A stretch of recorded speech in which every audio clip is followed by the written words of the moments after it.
Welcome to Indiana Sports Beat Radio, presented by Andy Morhonda of Bloomington. Know your role and shut your mouth, you jabroni! Fires upfield into the end zone. It is caught. Jelani Woods, touchdown! INDY! A 43-point night for Tyrese Halliburton. How do you like that, partner? Renew now, drives in low, throws up a shot. It doesn't go. Tipped up and in by Anthony Leal. Indiana takes the lead. It's pretty simple. I win. Google me. Now, here's your host, Jim Coyle. Hello, everybody. Welcome into this Monday edition of Indiana Sports Beat Radio, coming to you straight from the Hard Truth Studios on this Monday. Hope you had a tremendous weekend. Looking forward to a great day. As always, Rakestraw, Don Fischer, Dustin Dopirak will join us. And right off the bat, we got the man, Greg Rakestraw, with us. Greg, the Colts, Indiana had a good weekend. Notre Dame had a good weekend. And unfortunately, it stops there as Purdue played Notre Dame, and the Colts did not get the result that they had hoped against Green Bay. But how was your weekend? The weekend was good. Not as good as yours, watching the Hoosiers win in the Rose Bowl. That was something to see. And I was joking with Bill Brooks off the air yesterday. I said, we may have to dedicate a segment to both the Indiana Fever and Indiana University football. Those are the two hottest commodities seemingly going right now, which is not normally what you say in the month of September. The struggles of the Colts have clearly played into that. And so yesterday was disappointing to see some of the same mistakes carry over from the week before against the Houston Texans. But all is good in Rakestraw land, let's put it that way. Well, that's good. As far as, since you're always aware of IU and everything else, you're aware of everything, but you don't actively cover Indiana for anything. Right. What is your perspective? Because a lot of people have been waiting to see. All right, I'm waiting to see. I think they're for real kind of a thing is starting to set into people. Again, I know UCLA is not USC. UCLA is probably down by their standards. You still just went and beat a Power 4 football team 3 time zones away in a building you hadn't played in since the 60s, and you handed them their rear end. You won 42-13. You didn't just squeak by. You embarrassed one of the more historic programs in college football. I mean, that is amazing what Curt Cignetti has done through 3 games. Now, again, there are obviously a lot of boxes left to check. We are still at a point in Indiana University football. I hope Curt changes this, but it is still, hey, first things first, get to 6 wins and get to a bowl game. But clearly that is looking increasingly likely, and there is a scenario where that is taken care before the Hoosiers get to their first bye. That could be done by the time we get to the middle of October. The next goal after getting 6 wins, and some would say I have these reversed. I don't think that's the case. Now beating Purdue. Well, given what has happened to Purdue, given how they have looked, you kind of think at the end of the season, hey, that should take care of itself. So now the next strata of that is, can you do damage against the Ohio States, Michigans, Penn States of the world, et cetera? And for that question, we can wait a little bit. We can wait a few weeks to answer that question. But every challenge that has been put in front of Curt Cignetti and his team, they have passed with flying colors. And here's the biggest compliment that I can give as somebody that's not paid to be on the beat, so to speak. I've got Indy 11 soccer Saturday night. I get home, and what am I locked into? I want to see this score I've been hearing about between Indiana and UCLA by the time I get home, and I'm hitting rewind to catch as much of the game as possible. It was a fun watch on Saturday night.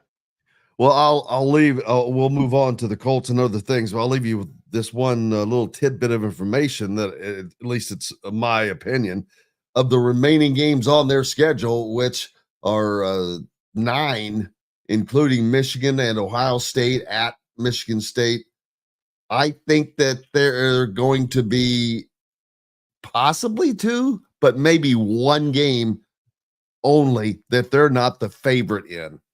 And that would be Ohio State, the 23rd of November. Again, you do get a bye week. So I don't want to get too far in front of ourselves. Obviously, I think because of what they have shown so far this year, that Michigan is gettable this year for Indiana. But first things first, take care of Charlotte in your last non-conference game coming up on Saturday, and then see what you can do in terms of those Big Ten openers with Northwestern and Maryland after that. Absolutely. Colts fans not exactly swimming in their coffee in the morning after a game like that. It's Colts were expected to win going to Green Bay. Why they were the favorite in that game, I don't know. I know that, I can tell you why, Jim. It's because Jordan Love was injured. That's the only reason why they're the favorite. And yesterday's game was won by Matt LaFleur. Yesterday's game was lost by the Indianapolis Colts. But knowing that they probably had the most tenuous backup quarterback situation in the league, where Malik Willis wins the backup job because he is traded from the Titans to the Packers at the end of the preseason. He was not on their roster until August the 26th. The Titans, he had lost the backup job in Nashville. They sent him to the Packers. So he really had not had much time to get many reps, to get ready, to go through camp, etc. And he did his job, but the game plan was so good, all his job to do was to execute the game plan. So the Packers had 67 offensive snaps yesterday, and they ran the ball 53 times. This was a game plan straight out of 1978. The Colts knew this was going to be a run-heavy team. Knowing it was going to be Willis and not Jordan Love. And yet in the first half, they could still not stop. Schematically, Green Bay put things out there that the Colts had not seen and could not adapt to.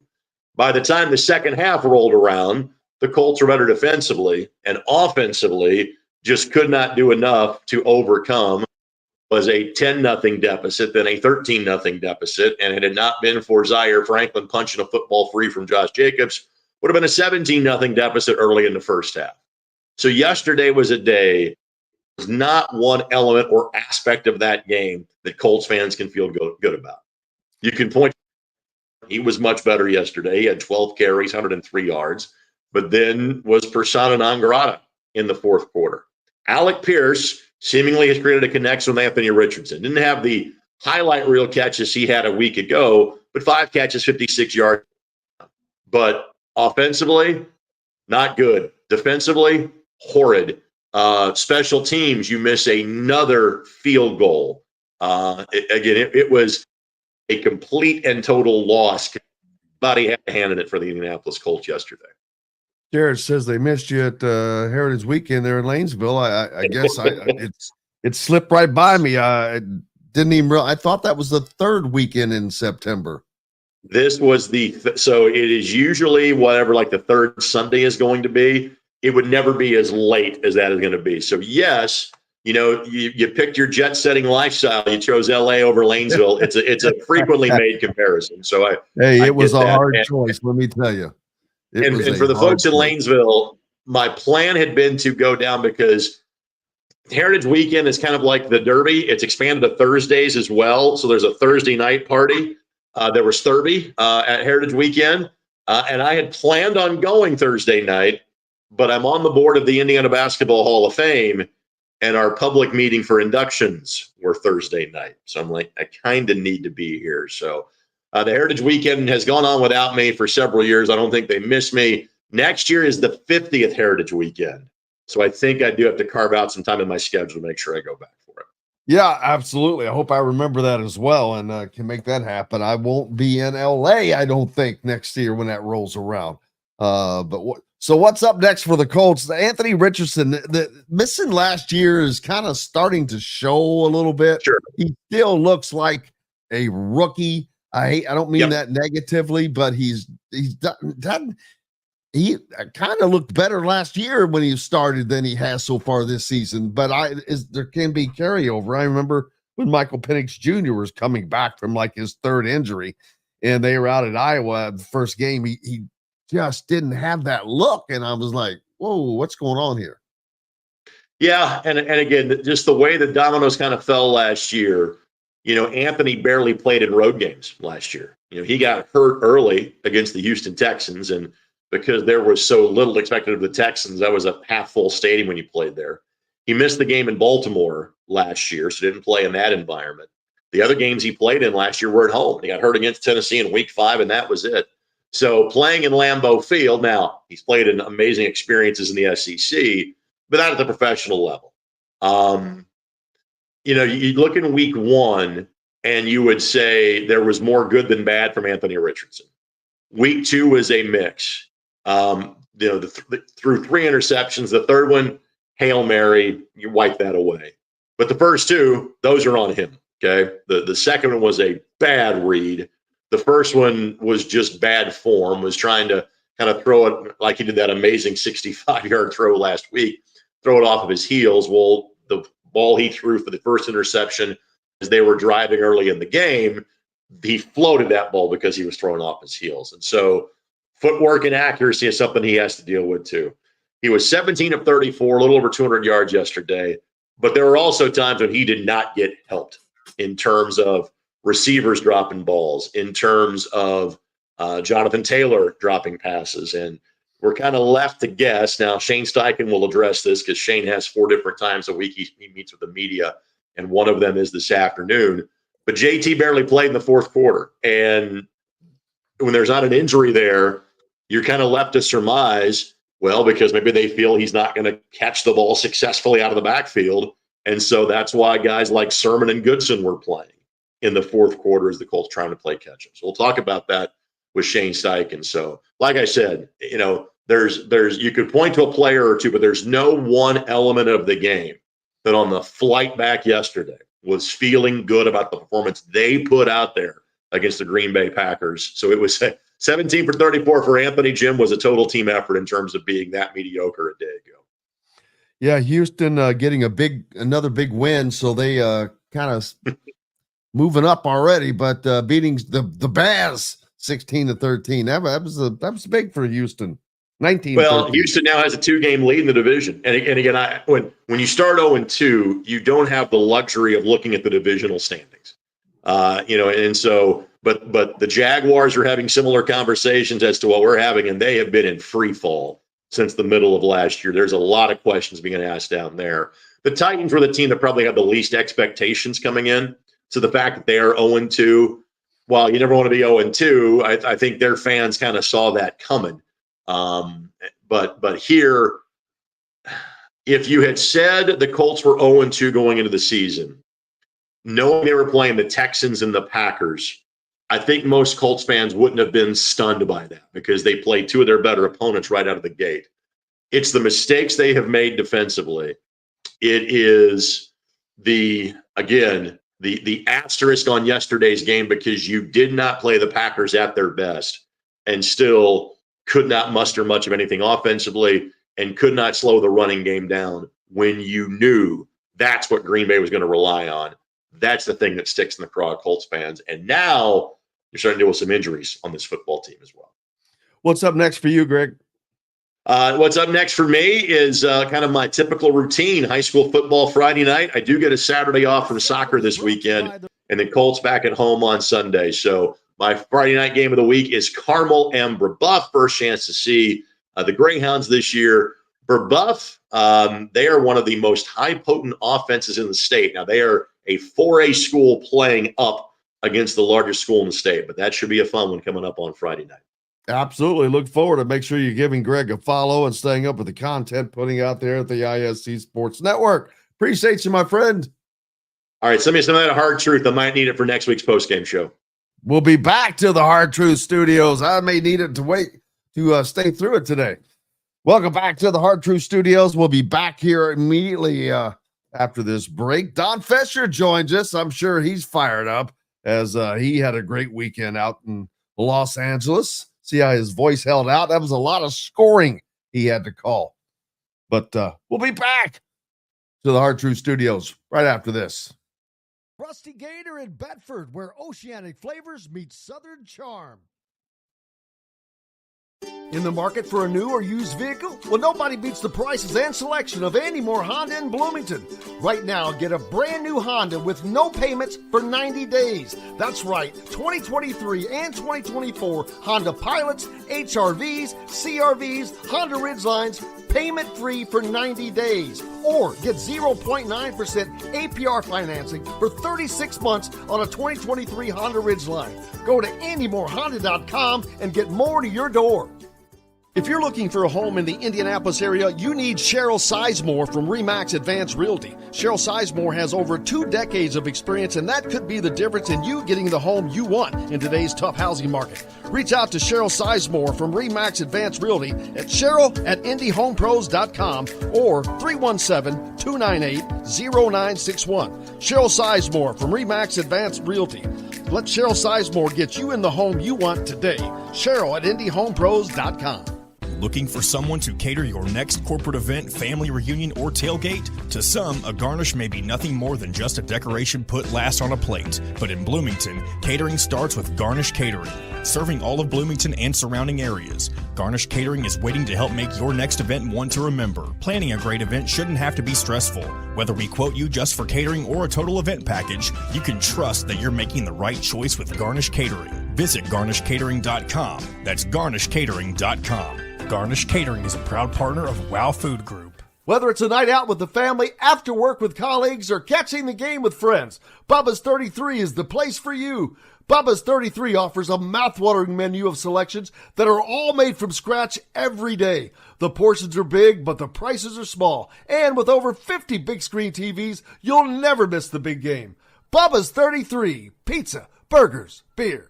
Country living is just a swing away.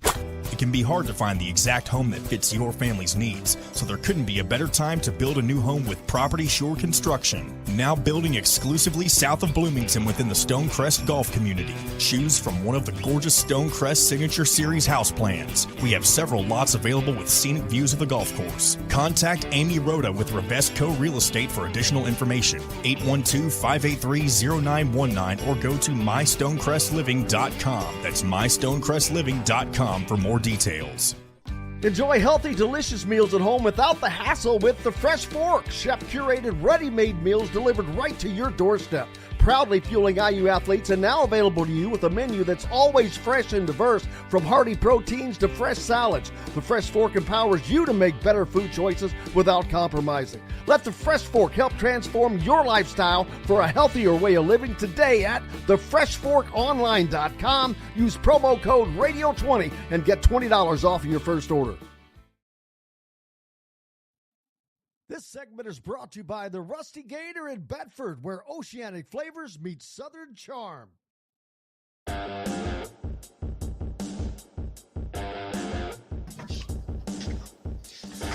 Welcome back, Indiana Sports Beat Radio on this Monday. Thank you so much for being with us, and joined now by the voice of the Indiana Hoosiers, Don Fischer, who had at least a day to let that voice rest after calling all those scores. Mr. I get to fly back on the team plane immediately after the game and an extra day of rest. As opposed to those of us who get in at 3:30 in the morning. But how are you, Don? I'm good. How about you? I'm tired. I'm not going to lie, brother. I'm tired. But a great weekend, an enjoyable time seeing the Indiana fans show out and show up. And seeing the Indiana program itself continue on the level where they have been. And, man, it's just leaving more and more questions. But those are positive questions of the future. But the here and the now is Indiana is 3-0. They are 1-0 in the Big Ten. They've gone on the road and they've gotten a Big Ten road game. We're crossing off so many boxes here already, Don, that it's kind of hard to fathom. Well, it's all the boxes being crossed off that you want to cross them off, because this is a football team that showed on Saturday what they're capable of. Obviously, the first two ball games of the season were against lesser competition, no doubt about that. Everybody wanted to see if Indiana was for real or not going into this ball game, feeling that UCLA would provide that opportunity to determine whether or not this team is for real or not. And I think we found out exactly what they are. They are for real. There's no doubt about it. And everything that I saw on Saturday, with the exception, obviously, of the penalties, but some of those were really suspect in regard to how they came about. But at the same time, Curt Cignetti has gotten these kids to buy in immediately. And when you talk about a football team that has made this transition this quickly, under a new coach, a new coaching staff, all the new players that came in through the transfer portal to put this thing together, to get these guys to buy in to exactly what he's selling is remarkable. It doesn't happen this way very often. It's unique. And to me, it is without question one of the best things that's ever happened to Indiana football. To use a phrase of yours, no question. There is no doubt that is the case. It is amazing to see the groups. There's a group of JMU guys with 13 of those guys. There's guys that came from other places. Curtis Rourke and the receiver that came from Ohio, Miles Cross. Yeah, and so there's all this little bit of connection, but it's all been built out, and the players that were already here, it seems like they have been here. It's just they've been a seamless transition. But you hit the two words that matter most: buy-in. They have all bought into what is going on. They believe what Curt Cignetti tells them, and with good reason. He's got it to back it up. Muhammad Ali, the saying is, "It ain't bragging if you can do it."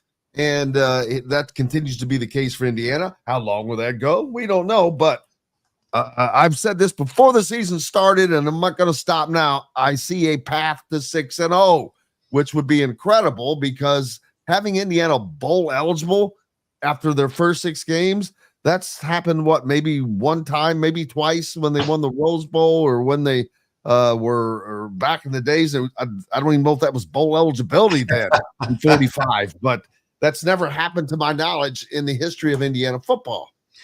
Well, yeah, I mean, outside of the 45 team, 1945 team, we're talking ancient history here now, but that team, and of course the Rose Bowl team in 1967, those 2 times are, I think, the only times that Indiana's ever had anything like this happen before, or has it happened before previously? Yes, but it's been so few. But here's the thing, not to get ahead of ourselves here. It's a long season. Indiana's been pretty successful at keeping guys healthy at this point. That's still the most, without question, probably the most important factor for this ball club to be as successful as I know they can be if they continue to play like they are right now. But again, we've only had one really tough ball game at this juncture, and it's about to get much tougher here after this coming week. And I don't want to disparage Charlotte in any way, shape, or form, but they're 1-2. Gardner-Webb almost beat them on Saturday. So I'm not as concerned about this upcoming matchup with Charlotte as I will be once we get into regular Big Ten play on a consistent basis. But this is a ball club that has shown here in the early going that they are for real. That ball game Saturday proved that. UCLA is a really good football program, a good football team. Indiana destroyed them in this ball game. It was really a tremendous performance by the entire ball club. The offense, the defense, obviously the negative was the penalties that were called in this game, but some of those were even suspect in that regard. And I don't think either one of those 2 calls to get kids kicked out, D'Angelo Pons and CJ West, I thought those were questionable in the sense of being tossed out of a game. Personal foul, maybe not, but the way football is being officiated now, I think you could get more than 2 or 3 guys kicked out of ball games because of the incidental contact that is made helmet to helmet. And every time an offensive player carries the football, whether it's a wide receiver or running back, anytime somebody's got the ball in their hands, they put their head down every single time. And you're going to have some helmet-to-helmet contact in that regard. I think that's the one thing that needs to change. You've got intentional fouls in college basketball these days, a 1 and a 2, those kinds of things. I think that needs to be implemented in college football as well, because so many times there's going to be helmet-to-helmet contact just because of the nature of the game. So if there was intent involved, then you could throw a guy out. I don't think if there's not intent involved, you should be thrown out of a football game. Don, not only do I agree with you, I've been talking about that all weekend already. It drives me insane because you could, if one chose to, just take off, pick a player out, and lay him out and probably get an unsportsmanlike conduct penalty, but you're going to be playing on the next play. If you inadvertently, accidentally have this head-to-head contact, and a lot of times it's because the opposing player is changing position as right. You've already left yours. It's just ridiculous, the overall the punishment. I cannot see getting kicked out of a game, and especially being kicked out of part of a next game because of an inadvertent foul. They've got to change that. I hate that aspect of it. I understand the rule and I get that, but the punishment and how it's adjudicated is not up to kosher. It affects teams. Luckily for Indiana, Don, this is Charlotte they're playing, but had this been Maryland or a Big Ten game, it could have a much bigger bearing on this. Well, no question. And it was a Big Ten game Saturday with UCLA, obviously, and you get 2 kids kicked out of the ball game because of incidental contact or contact that was above the shoulder pad, so to speak. And then you also had the hit with the shoulder pad that hit the helmet or the head of the player that they said was a defenseless situation. So, and again. But then I saw one where an Indiana player there without question got drilled in the head by the helmet of a UCLA player, and that was not called. And I'm like, okay, how's that not targeting? Yeah, and why is it not reviewed to determine that? Did they review that? I can't remember if they reviewed that. I think that they did, and did not determine it to be targeting. I'm like, it's helmet to helmet. That's right. You're right. It was reviewed. There's no question about that. And the fans went nuts. I guess the sideline went nuts for Indiana as well because they didn't call targeting on the UCLA kid. So anyway, officials are officials. They make mistakes. We all know that. Everybody makes mistakes in games like this because it's a violent, tough, physical sport. And it's going to happen. If there is intent, then a kid should get kicked out of a ball game. If there's no intent, then I think that's the rule that they have to change here. Well, and from Sig's lips to God's ears, though, he did say that we wanted to play tough, physical, and nasty. Right. And they did just that. The defense did a tremendous job of slowing or stopping UCLA. They kept them to under 100 yards rushing, just over 100 yards throwing. So that's huge. If Indiana can continue to put up numbers even similar to that, there's no limit to where this team can go. Well, the one thing that impressed me more than anything else in this ball game was Curtis Rourke. He was just spectacular in this game. This is a guy that's been around 4 years prior to coming to Indiana and played some really great football in the Mid-American Conference for Ohio University. But his ability to read the defense in this ball game shows you what experience means to a quarterback because of what he did in this ball game. He absolutely made the right decision in virtually every play that was taken that he was involved in this contest. There's always going to be an incomplete pass, and very rarely do you see a perfect game throwing the football. But the fact that he was able to read the defense, make the throws on time, he had an offensive line that gave him time out there. You've got to give those players a tremendous amount of credit because what Bob Bostad has done with this line here in the last 2 years is pretty remarkable. And they're still using players that have been here before in many of the cases, and they're getting the job done. And again, the buy-in of this football team to what Curt Cignetti has done and brought to the table here is just incredible. And so, yeah, we're only 3 weeks into the season, and 2 of those weeks were easy wins for Indiana. And you've got possibly that same scenario coming up this week against Charlotte, a ball club that's just 1-2. But right now, Indiana fans can take heart because they've got something to cheer about at this juncture. It's been shown already against the best team that they played, they dominated them. And without question, right now, I think people have a right to be very optimistic about what they're about to see the rest of this year.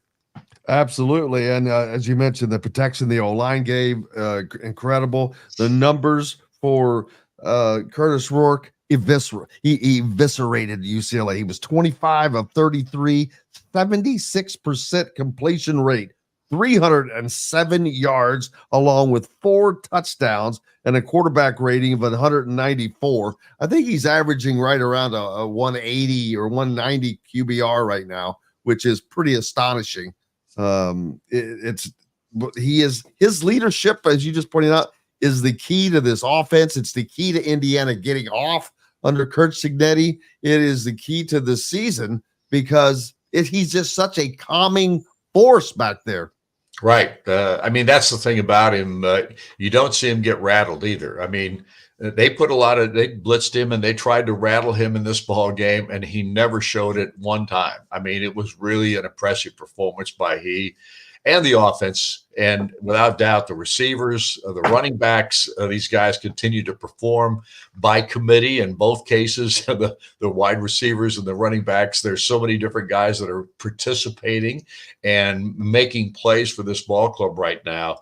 It's just fun to see. It's so exciting for Indiana football fans, and I hope that this transitions into fans showing up and staying for the entire ball game, because to me right now, that's who has to pick it up in this program. It's the fan base who, without question, they've been starved for positive, great things to look at on a football field for a long time.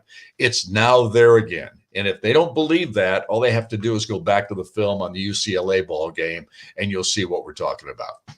Yeah, and I'm glad you mentioned that because there were hundreds of people that stayed after the game waiting for the team to come off of the field, welcome them to their tunnel. They welcome Curt Cignetti to the tunnels. Curt Cignetti gives them the Joe Namath, baby. I was like, oh, babe. But it was good. That was good to see, and you could see the fans that were really into it, fans that followed from Bloomington, fans that came from other parts of the country, fans that lived out in California, all getting a chance to do something they don't get to do. But I think, as you said, if Washington was just a little better, I would think Indiana sells out their last 4 home games, and that's something that I would imagine has never happened. But you're going to have a Nebraska team come in Game 7, and that's going to be a fist fight of a game, but it's a home game. You've got Washington, Michigan, and Purdue at home on the back side of the schedule. So I can only imagine great crowds for those games coming up in the near future. Hopefully Charlotte is like that. Hopefully there's a carryover. Well, if there's not, then we're going to be very disappointed, and we'll be talking about it. So I'm not going to go there anymore. I thought the crowd that we had, the Indiana crowd that was at this UCLA game, was spectacular because I never anticipated we would see that number of fans there. I don't know what the actual number was. I would venture to say it was someplace over 5,000, maybe more than that showed up for this ball game. 6 to 8. I didn't. It was hard to gauge, but I guess 6 to 8. Well, there were so many fans scattered out throughout there, and then there was that one corner up there in the southeast corner of the facility that was just packed with Indiana fans. So, but you could see red all over that stadium on Saturday, and it was really special to see them all staying for the entire ball game. No question. Last thing for you, Don, was that the most spectacular view you've ever had doing a game? Well, I guess I could say in regard, I'm not going to sit here and say that I remember all the places I've been, because I've been to a bunch. It's really cool out there. There's no question about that. If the haze that was there because of the smoke from the wildfires that are burning in California wouldn't have obscured the mountains as much as it did, it would have been the most spectacular, because the mountains back there are just beautiful. When that haze would evaporate, or when were able to see the mountains back behind that stadium, it would have been a spectacular view. But on Saturday, it just wasn't as spectacular as I thought it would be, simply because of the haze that covered the mountains. But the view on the field took care of that. Don Absolutely. Fischer, you'll be back on Thursday, I assume, at Hoosier Hanks East for Inside Indiana Football. Yep, I don't, unless we have something that's something that transitions into a problem for the coach and the practice time and things like that. We're always going to be at Hoosier Hanks on Thursday night throughout the rest of the season, except Thanksgiving week, which will have a pre-recorded show. Looking forward to it. The voice of the Hoosiers, Don Fischer. Appreciate you, sir. Thanks for having me. Appreciate it. You betcha. We've got lots more coming up here on Indiana Sports Beat Radio from the Hard Truth Distilling Company studios. Make sure you stop and picking up some Hard Truth, whether it's their sour mash bourbons or toasted coconut rum. They've got plenty of ryes as well. The facility there in Nashville and Brown County is incredible. If you have not been by there, you're missing out. First of all, it's a beautiful facility. They have a great restaurant. The products that Hard Truth puts out are they're award-winning, number one, but the food is great place to go, or wherever you may be. If you could be in Florida, Michigan, wherever. Pick up some Hard Truth, baby, and help support those that support Indiana Sports Beat Radio. We've got lots more coming up here, including Dustin Dopirak from Indy Star and more after this. Segment is brought to you by Freethink Apparel. If you're looking for a home in the Indianapolis area, you need Cheryl Sizemore from RE/MAX Advanced Realty. Cheryl Sizemore has over 2 decades of experience, and that could be the difference in you getting the home you want in today's tough housing market. Reach out to Cheryl Sizemore from RE/MAX Advanced Realty at cheryl@indyhomepros.com or 317-298-0961. Cheryl Sizemore from RE/MAX Advanced Realty. Let Cheryl Sizemore get you in the home you want today. Cheryl@indyhomepros.com. Whether it's a night out with the family, after work with colleagues, or catching the game with friends, Bubba's 33 is the place for you. Bubba's 33 offers a mouthwatering menu of selections that are all made from scratch every day. The portions are big, but the prices are small. And with over 50 big screen TVs, you'll never miss the big game. Bubba's 33, pizza, burgers, beer. Country living is just a swing away. It can be hard to find the exact home that fits your family's needs, so there couldn't be a better time to build a new home with Property Shore Construction. Now building exclusively south of Bloomington within the Stonecrest Golf community. Choose from one of the gorgeous Stonecrest Signature Series house plans. We have several lots available with scenic views of the golf course. Contact Amy Rhoda with Revesco Real Estate for additional information. 812-583-0919 or go to mystonecrestliving.com. That's mystonecrestliving.com for more details.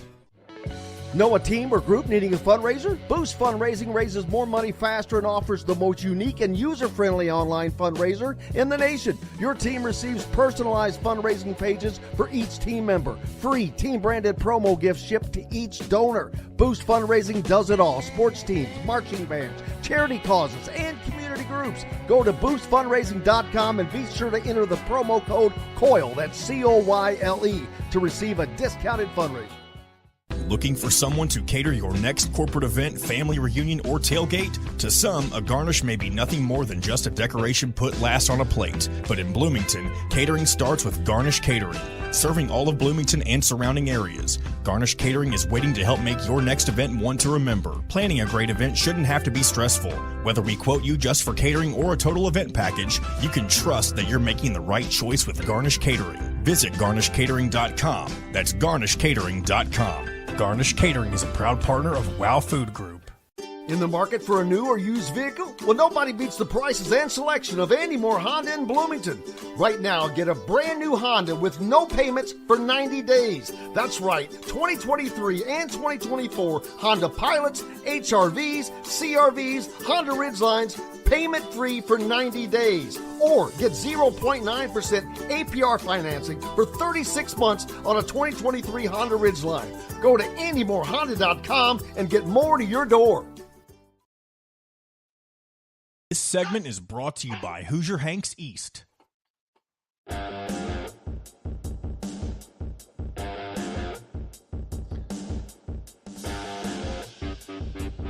Welcome back, Indiana Sports Beat Radio on this Monday. Thank you so much for being with us after a week 3 of college football, week 2 of the NFL. Appreciate everyone. I hope anyone that went out to Southern California, they enjoyed the trip. It's kind of hard not to. It was beautiful out there. The weather was exquisite and a fun time. Should have been had by all.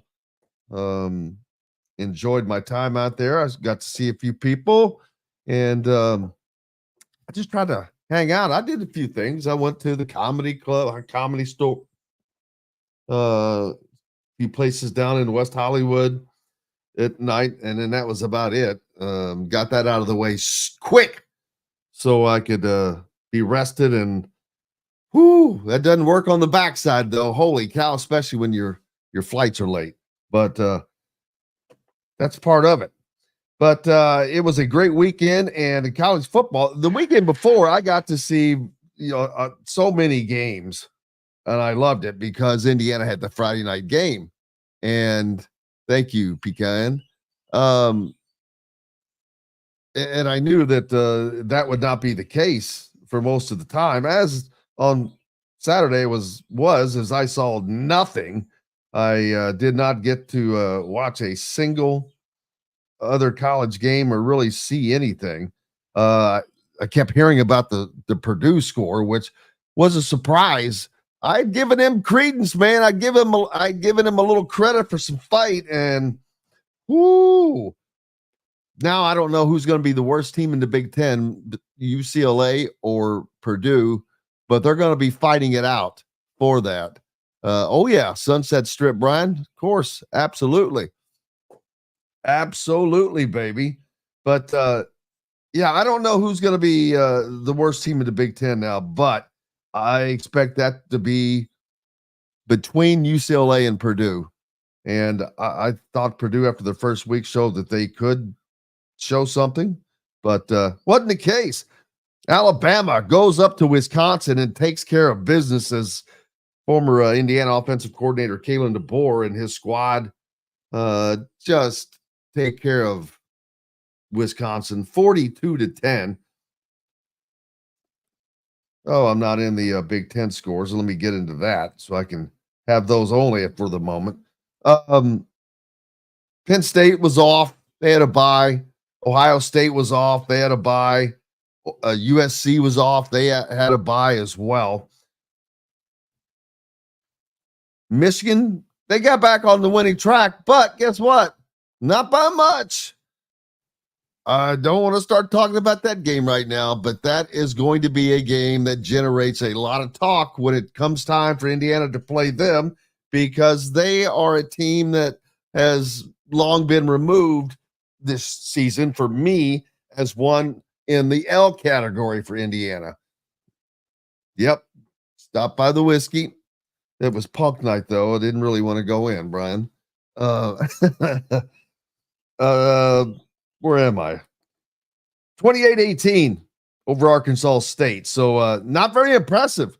I will get to the top 25 here in a minute, but Illinois stayed on the winning ways. 30-9 win over Central Michigan. Oregon showed they may be back, or they may be the Oregon that we thought. 49-14 over Oregon State. I think that game was played in Corvallis, but that's a solid win for the Ducks and gets them back into the conversation for the Big Ten championship game and the college football playoffs. Purdue and Notre Dame, 66-7, baby. I think that may have been the most points Purdue's ever given up. Michigan State showing that they are they're going to be a surprise. That's going to be a team that Indiana has to deal with later, as they'll go on the road November 2nd to take on Sparty up in East Lansing. But they get a 40-0 win over the weekend. Minnesota, I don't know how impressive it was, but they win 27-0 over Nevada. So they move on. Washington took it on the chin. Another team that on Indiana's schedule that I didn't really expect a lot from, because they lost a ton. Let's be honest. In losing Kalen DeBoer and that staff and the players like Michael Penix Jr. and Roma Dunze, etc. They lose to Washington State, who got left behind and not offered an opportunity to join the Big Ten, as they are trying to restructure the Pac-12 themselves. But they win 24-19. Iowa and Troy. It was a fight, but Iowa comes out winners 38-21. Iowa's looking kind of mid-level at the moment. Nebraska played the University or Northern, I think it's Northern Iowa they played. I can't read it. But 34-3 as the Cornhuskers continue to roll. Man, you want to talk about a potential clash. What would a 6-0 Indiana hosting a 6-0 Nebraska game be like? Oof, that potential is on the line. I have to look at Nebraska's schedule before then. Northwestern got back onto winning ways, 31-7. And Maryland goes on the road and redeems themselves a little bit with a 27-13 win over Virginia of the ACC after Maryland lost at home to Michigan State last week. So you got that going for you, which is nice. Coming up this week in the Big Ten, big game. Illinois at Nebraska. So there's a test. Speaking of Nebraska's schedule, there's a test for the Cornhuskers, as the Fighting Illini, ranked 24th, and will come in to take on the newly ranked Nebraska Cornhuskers, hitting number 22 in the rankings. Charlotte, of course, visiting Indiana for a noon game on Big Ten. Ohio State will host Marshall at noon on Fox. Maryland hosting Villanova at noon on the BTN. Penn State is 3:30 game against 0-3 Kent State. Michigan, well, they're hosting USC. This could be a death knell of sorts for Michigan. If they lose the second game this early in the season, I don't want to say it's over for them, but any consideration for the playoffs would be gone. Rutgers travels to Virginia Tech for another out-of-conference game, 3:30 on the ACC network. We'll see about Rutgers, see what they got. UCLA, oh man, they're jumping out of the frying pan into the fire. They take on LSU this weekend, and I cannot imagine what life is going to be like for Deshaun Foster and his team in Death Valley. LSU needs some style points. They have struggled a little bit. They pick up a win over South Carolina this weekend, which was a good win, but they had to fight to get that. So they're going to want to make a statement. And if Indiana can go beat UCLA 42-13 at UCLA, this game could get ugly. I mean, ugly. Iowa is at Minnesota. That's going to be a test of two teams that I see in the bottom of the middle. Michigan State, Boston College. There's an out-of-conference game that's going to have some smack to it. Boston College starting the season well. Purdue now goes out to Oregon State. I don't see them winning that game now. And as a matter of fact, our poor friend Travis Miller, I don't know what in the world he's going to talk about the rest of the year, because things are not looking good in West Lafayette in that regard. So you got that going for you, which is nice if you're not a Purdue fan. So there's that. But what a great time it was to be had over the weekend in Los Angeles. Lots of IU fans out there. Like I said, there were 6,000 to 8,000. Just guessing they had a large tailgate. Monroe County having a fit there. I don't know that I didn't let Don talk. But anyway, the rest of the season now sets up. I've called for a path to 6-0 since before this season started. And that path just got easier, in my opinion, now that you've gotten past the road game test against UCLA. Now you come back home to take on a Charlotte team that should be a walkthrough game where you just do what you do and take care of business. And Maryland, although that's going to be a tougher game, that game's at home. Maryland has not quite shown me that they're the team yet. And then, of course, Northwestern, while that will be tougher games, I think Indiana wins both of them. There's no reason for them not to win both of them. So, but we'll see. Things go that way they go for a reason. And there are always things that can happen in a game. Injuries. Indiana has been very, very fortunate for that. So, Fred asking me New York or LA. I'm not sure. I missed the question there. Michael says, am I willing to change my mind if Purdue beats Oregon State on Saturday? Purdue is just bad. You can't get beat 66-7 by a team that just lost at home to Northern Illinois or Northern Iowa? I keep forgetting. One of the directional schools. Purdue is going to be one of the worst teams in the league. That's just going to be that. It's not a prediction. It's just fact. But I don't know between them and UCLA who will be better. I think that Purdue should be, between those two at least. Better coach, more experienced coach. So, but we'll look forward to talking to Kurt Cignetti today, as he will be meeting with the media as well. He was pretty excited over the weekend. Let's hear what he had to say about the win. Well, no, this is last week. Never mind. Don't have those up there yet. My bad. Thought those were loaded. Regardless, here we go.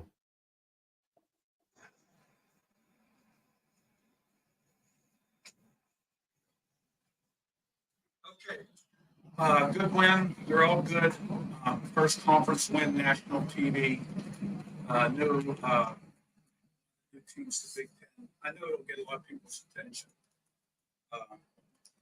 Proud of our guys. We went in there. We wanted to play physical, tough, nasty.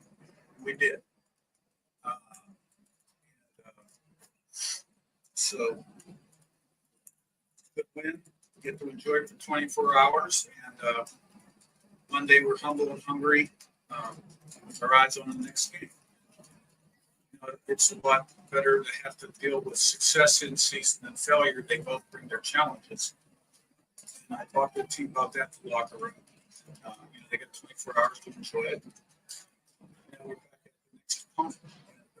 Can't let complacency sneak in. All those good things. And this one's over. It's a great win. Good experience. It'll be over then.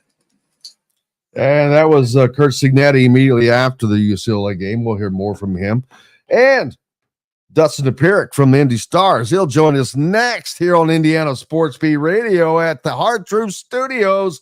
We'll be back right after this break, brought to you by Hoosier Hanks East. This segment is brought to you by Hoosier Hanks East.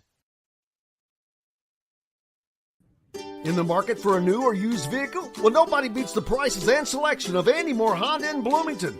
Right now, get a brand new Honda with no payments for 90 days. That's right, 2023 and 2024 Honda Pilots, HRVs, CRVs, Honda Ridgelines, payment-free for 90 days. Or get 0.9% APR financing for 36 months on a 2023 Honda Ridgeline. Go to AndyMooreHonda.com and get more to your door. Looking for someone to cater your next corporate event, family reunion, or tailgate? To some, a garnish may be nothing more than just a decoration put last on a plate. But in Bloomington, catering starts with Garnish Catering. Serving all of Bloomington and surrounding areas, Garnish Catering is waiting to help make your next event one to remember. Planning a great event shouldn't have to be stressful. Whether we quote you just for catering or a total event package, you can trust that you're making the right choice with Garnish Catering. Visit garnishcatering.com. That's garnishcatering.com. Garnish Catering is a proud partner of WOW Food Group. If you're looking for a home in the Indianapolis area, you need Cheryl Sizemore from RE/MAX Advanced Realty. Cheryl Sizemore has over 2 decades of experience, and that could be the difference in you getting the home you want in today's tough housing market. Reach out to Cheryl Sizemore from RE/MAX Advanced Realty at cheryl@indyhomepros.com or 317-298-0961. Cheryl Sizemore from RE/MAX Advanced Realty. Let Cheryl Sizemore get you in the home you want today. Cheryl at IndyHomePros.com. Whether it's a night out with the family, after work with colleagues, or catching the game with friends, Bubba's 33 is the place for you. Bubba's 33 offers a mouthwatering menu of selections that are all made from scratch every day. The portions are big, but the prices are small. And with over 50 big screen TVs, you'll never miss the big game. Bubba's 33, pizza, burgers, beer. The Ugly Grouper, located on beautiful Anna Maria in Florida, is the place to be, and not just because they have unforgettable meals, including locally sourced seafood. The Ugly Grouper has your favorite craft beers and cocktails, along with live music every day.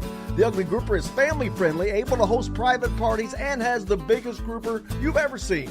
The Ugly Grouper is the place to be on Anna Maria Island, Florida. Tell them Indiana Sports Beat sent you. Go to theuglygrouper.com for more information. Country living is just a swing away.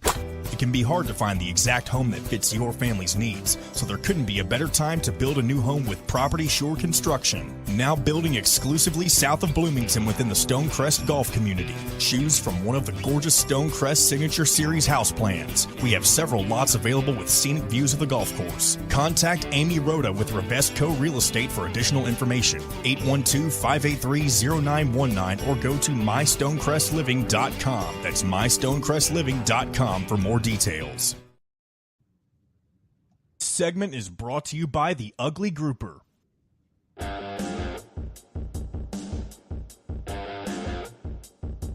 Welcome back, Indiana Sports Beat Radio on this Monday. Thank you so much for being with us. We appreciate you. Brought to you by the Ugly Grouper here at the Hard Truth Studios.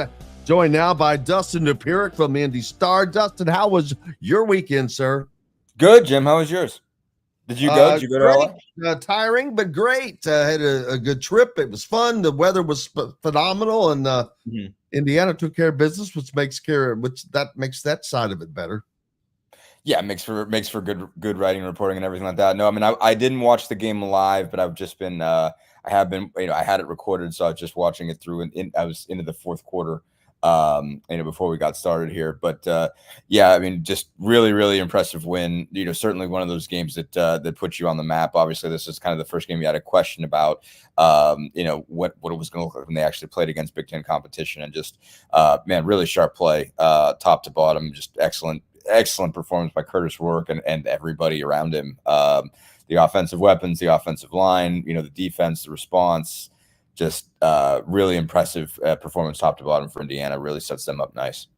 Yeah, and they got a lot of solid publicity about the game because of how they played and the result, of course. But they played solid ball. You've got a quarterback who did good things. Their team did good things, as a matter of fact. But to do that on a national stage in such an iconic venue also adds to the attention there, but attention is what it drew, and it will continue if Indiana continues to win.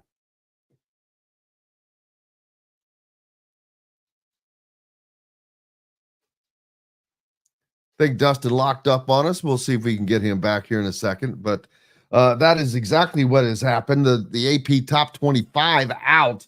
Indiana not in it, but receiving votes. They're in the number 31 slot if you go by votes right now. So all it's probably going to take is one more win, I'm guessing. But the thing about the AP is there are teams, talk about the AP, Dustin, the AP poll out, Indiana 31st in receiving votes. Nebraska jumps in the top 25 in the number 22 slot. Illinois jumps in at the 24th spot.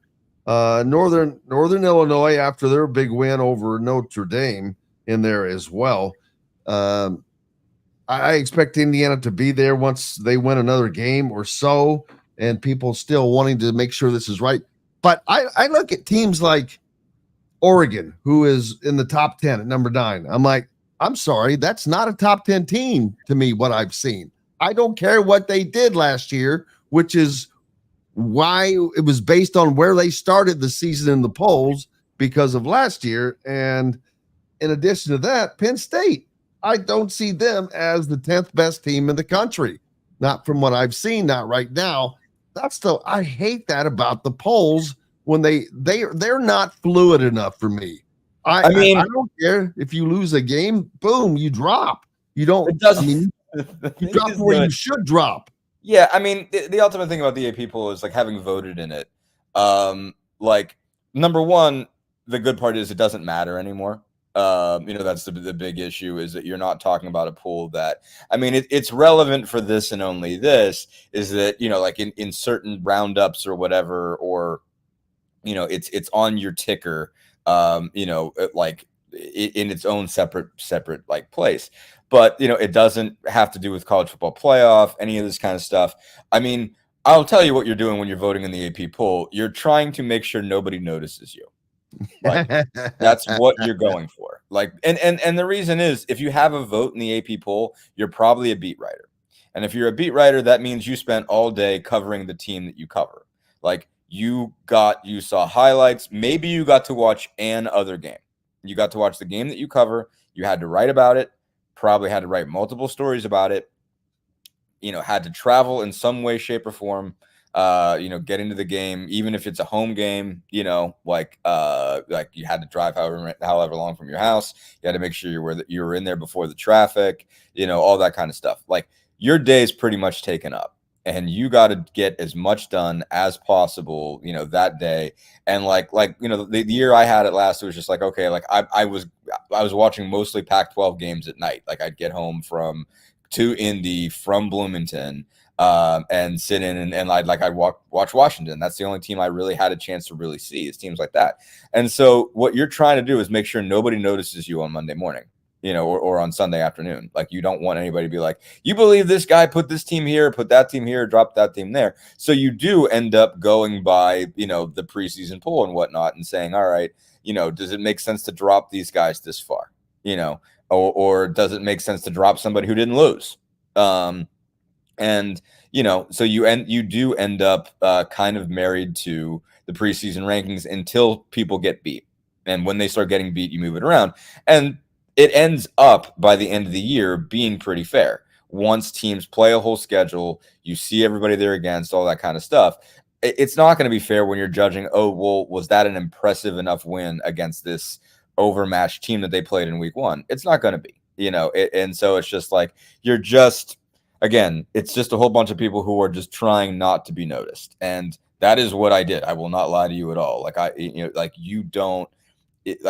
it's sort of a wisdom of the crowds sort of deal, is that if everybody's doing that, then it ends up being reasonably fair, more or less. But again, you will eventually win or lose your spot. If you're undefeated, for the most part, you're going to be a number 1, number 2 team. If you lose some games, like you will eventually be able to look at strength of schedule, all that kind of stuff, and make a much more educated guess. In week 3, when you haven't done anything, when nobody's done anything, you're throwing darts at the wall. And so again, like you are leaning on that preseason poll in a lot of cases, because there's not a whole lot of movement, and you're just trying not to make a big show about it. And, I mean, people ask me, I remember like in like week 4 of last year, like Syracuse had won a big game. It's like, why aren't they number 1? Why aren't they top 10? Like, like kind of, what am I trying to say here? Like,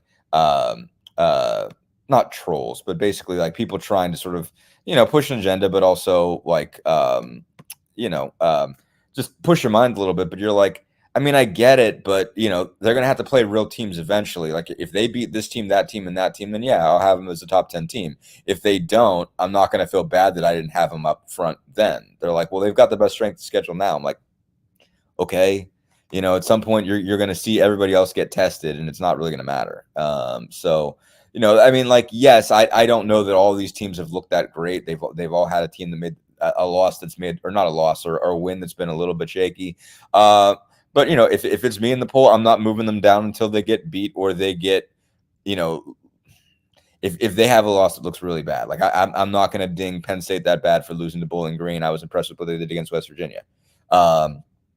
Stuff like that. I mean, I still think Oregon's really good. I mean, I don't know if they're a championship team. I don't know if they're a top 10 team, but it'll shake out, and eventually you'll find out where they really belong. Absolutely. And I think it's going to be a fun season because of the 12-team playoff. Sure. We're going to have more teams that are fighting for more spots. And I think it's going to be an exciting year. And I did not get to see a single other game, though, this weekend in college football. But we have a new number 1 as Texas jumps up over Ohio State, I believe, or I can't remember if they were in second last. Georgia, because Georgia had a tough one against Kentucky. Oh, yes, they did. 13-12.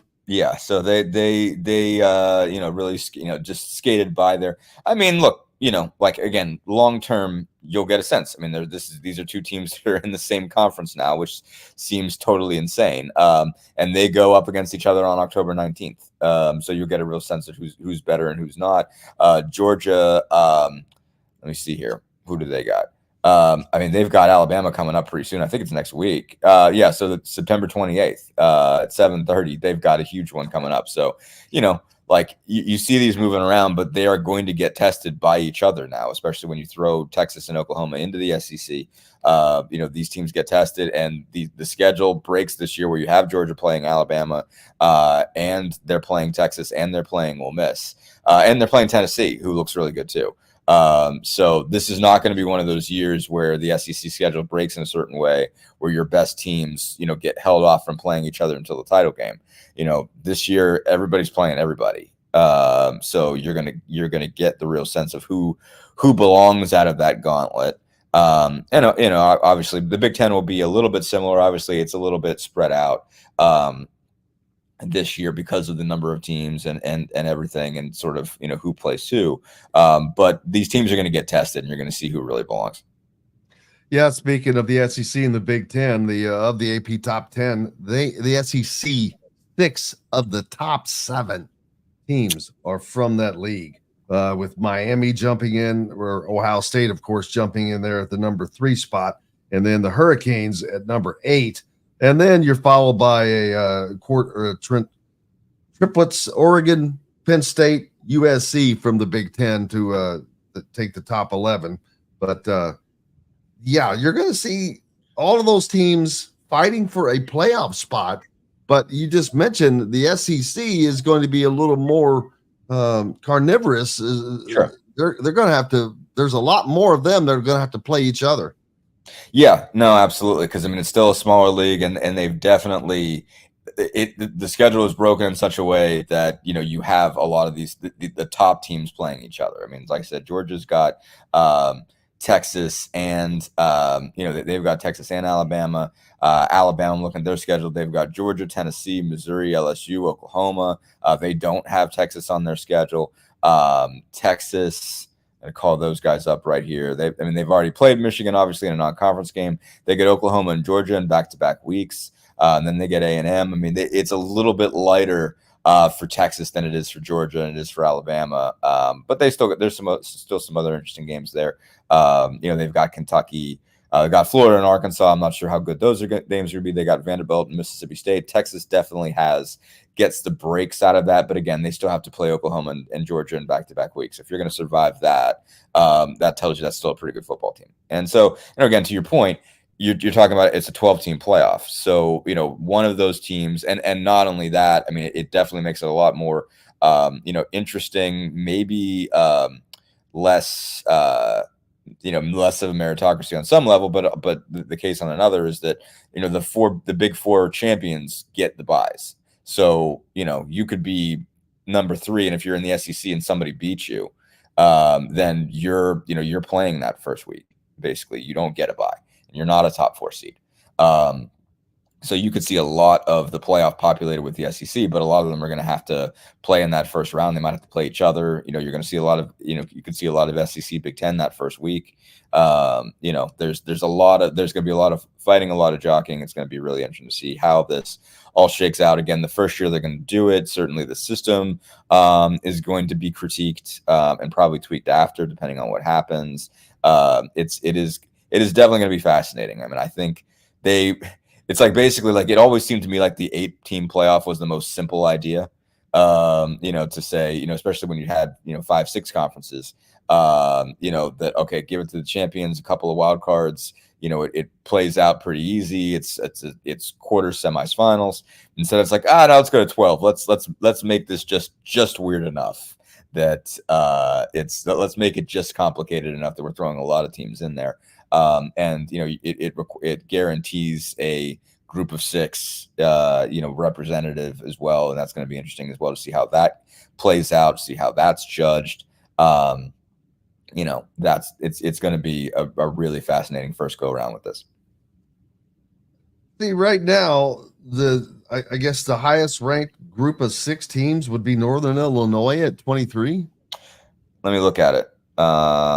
Sounds right to me. Because everybody else is conference bound. As I go through there, it's you don't even get to a team outside of the SEC or Big Ten besides Miami until you get to Utah at number 12.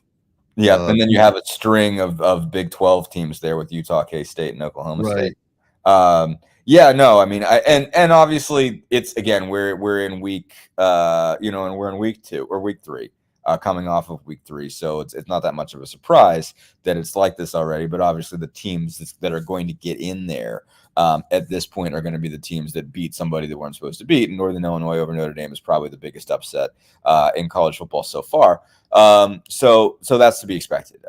You've got, I think Memphis still qualifies. I mean, like, obviously beating Florida State is not what we expected it to be at this point, but they're right on the brink there, receiving votes and whatnot, and they're number 23 in the coaches poll, so they're in there as well. UNLV is in there in the coaches poll also. So we'll see how that all shakes out. But obviously, you'll go through a full year and see who goes undefeated in their league. Who's 11-1. That'll be shaken up that way. So, but yeah, it'll take a while before one of those teams makes an impact enough that they seem like an obvious choice. But it'll get there. Yep, Michigan. I don't know how they're still holding on. They only dropped one spot. It was a win over the weekend, but they just do not look like a top 25 team to me. Yeah, well, yes. I mean, they only won by 10 over Arkansas State. Again, like, you're not moving them out until they get smacked. You just, again, like, this is not a job that rewards boldness.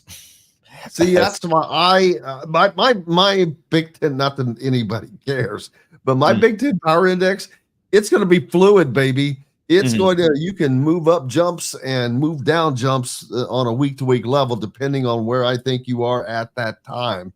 And Michigan is just, I don't think they belong there. If I was voting in that, I would vote accordingly that they don't belong there from what I've seen. Yeah, I mean, I don't necessarily disagree, but it's just like you could either not get in a fight with one of the biggest alumni bases in the world, or you can wait until they get beat by USC next week. I mean, like, eventually all of this gets taken care of for you. So basically, everybody likes to let everybody else do the work for them. Yeah, well, I don't have to be. I don't have to do USC's job. Yes. Like my job, it's like, I mean, like I get it. Probably everybody's watching this is like, this is ridiculous. Why would, like this is a sham? Like kind of is. But but again, it does, they do the work for you eventually. Like it's not your job to play these football games. You just like it will play itself out. Eventually. Again, if they go they get USC at home, next week. If they get shellacked by USC, then your job is done. It's not, if they look like they've got no business being in the top 25, and you take them out. Do they carry some cash? They're defending national champs, and the only team they've lost to is number one. So, like I get not feeling like, all right, I'll hang them in there a little bit while longer until they show me they don't belong. Okay, they've shown me they're not the best team in the country. That's what they've proven to me. But they won the national championship last year, and they're Michigan. So, like I'm not going out on the limb and saying, okay, they're not a top 25 team. And then they go out and beat USC and I look like an idiot. Like what's the point of that when I can just let them play USC and figure out, get a better sense of whether I think they belong or they don't. So, it eventually works itself out. They don't play, they don't determine the playoff based on who's in the AP top 25 on September 16th. So, it will play itself out. And, I mean, if anybody out there listening has an AP pool, I recommend you play it safe because you don't need that hate mail, man. You don't. I mean, I got enough from Kansas State and I was perfectly fair to those people. So, like, you can please some of the people some of the time. I miss my K-State. I don't know if you remember this sort of like I had a Twitter. But like basically like K-State has a thing where they like pick a like loser of the week. They like look at who they think was the most unfair. And I just didn't rank them in the preseason poll, and they just decided I was going to be the guy because I was new. And they're hilarious. Like it's like if you respond to the first couple, text trying to irritate you.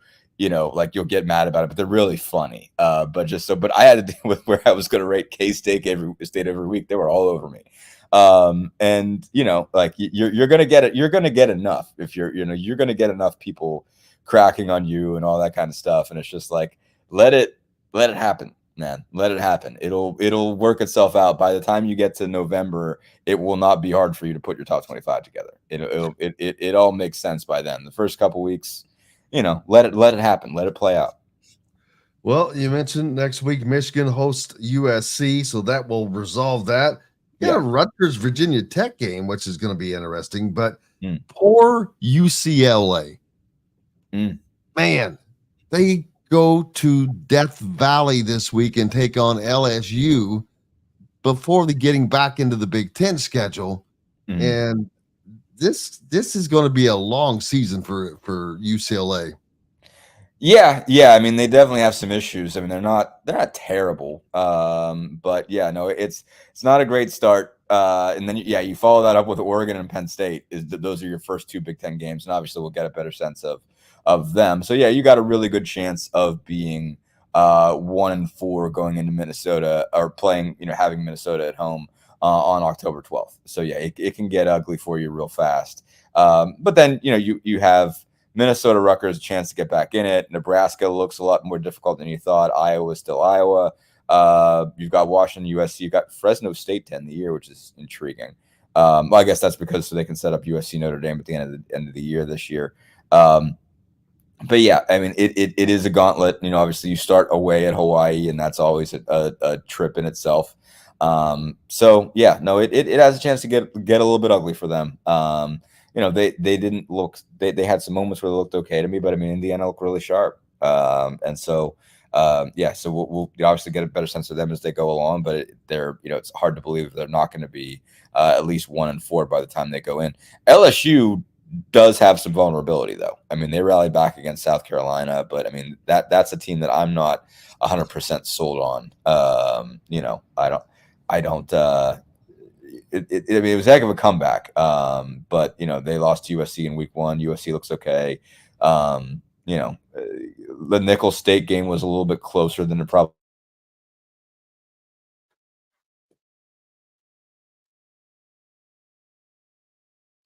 OSU at Oregon coming up. So yeah, it's going to be some fun ones.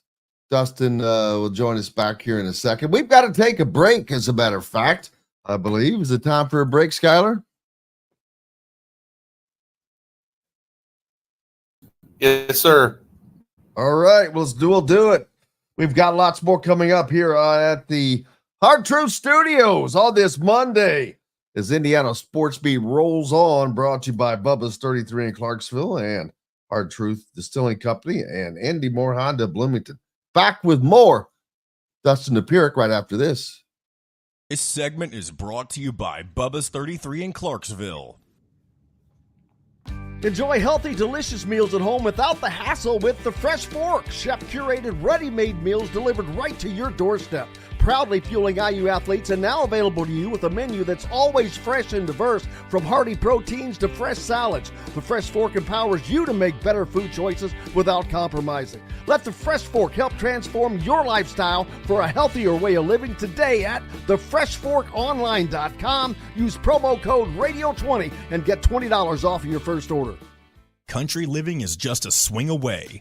It can be hard to find the exact home that fits your family's needs, so there couldn't be a better time to build a new home with Property Shore Construction. Now building exclusively south of Bloomington within the Stonecrest Golf Community. Choose from one of the gorgeous Stonecrest Signature Series house plans. We have several lots available with scenic views of the golf course. Contact Amy Rhoda with Revesco Real Estate for additional information. 812-583-0919 or go to mystonecrestliving.com. That's mystonecrestliving.com for more details. Whether it's a night out with the family, after work with colleagues, or catching the game with friends, Bubba's 33 is the place for you. Bubba's 33 offers a mouth-watering menu of selections that are all made from scratch every day. The portions are big, but the prices are small. And with over 50 big screen TVs, you'll never miss the big game. Bubba's 33, pizza, burgers, beer.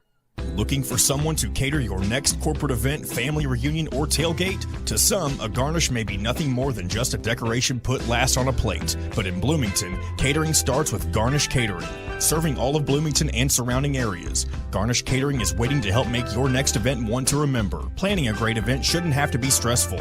Whether we quote you just for catering or a total event package, you can trust that you're making the right choice with Garnish Catering. Visit garnishcatering.com. That's garnishcatering.com. Garnish Catering is a proud partner of WOW Food Group. If you're looking for a home in the Indianapolis area, you need Cheryl Sizemore from RE/MAX Advanced Realty. Cheryl Sizemore has over 2 decades of experience, and that could be the difference in you getting the home you want in today's tough housing market. Reach out to Cheryl Sizemore from RE/MAX Advanced Realty at cheryl@indyhomepros.com or 317-298-0961. Cheryl Sizemore from RE/MAX Advanced Realty.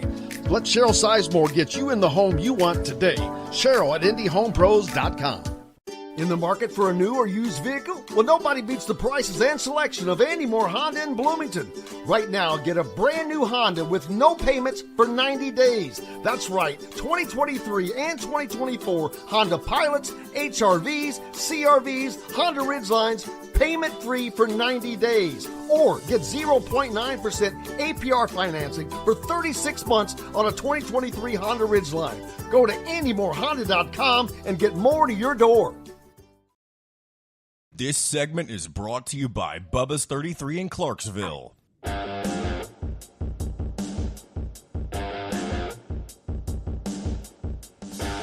Welcome back, Indiana Sports Beat Radio, on this Monday to the Hard Truth Studios. Thank you so much for joining us. Dustin Dopirak from the Indy Star with us. And one thing I really regretted over the weekend, Dustin, was to not take the opportunity and bet on the Indiana UCLA game, because Indiana was a 2.5-point favorite, and you're not going to get a line like that the rest of the year for Indiana, I don't think. The next game for against Charlotte out already. negative 28 that you have to give up if you want to bet on the Hoosiers. So that was probably a last opportunity to get a good team at a great number. And wish I would have taken advantage of that, but I did not. I'm not smart enough nor rich enough. Alas. No, I mean, well, you never know what's going to happen once they get back into Big Ten play. Obviously, Charlotte, you're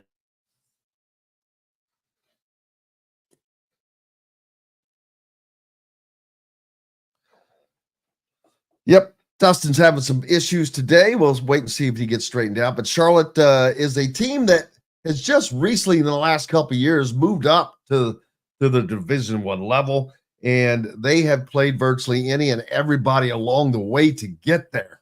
They have played Kentucky, they played Louisville, they played Tennessee. Now they're coming to Indiana. I mean, there are virtually there's no conference they haven't played, that I can tell you. And I don't know how many teams from each conference they've played over the last 4 or 5 seasons, because they have been going at it, trying to build up that program. So we'll see. But we got you back, man. I'm back. Good. Okay. Can you hear me? Absolutely. Good. Okay, where were we? Something about Maxine. I don't know. No, she's got nothing today. Thankfully, she's chilling out. She's over on the couch there. She's just, she is less vocal this morning. No, I think to your point about the lines. I mean, it's still going to be interesting what happens, with that when they get back into Big Ten play, when they go Maryland, Northwestern, Nebraska.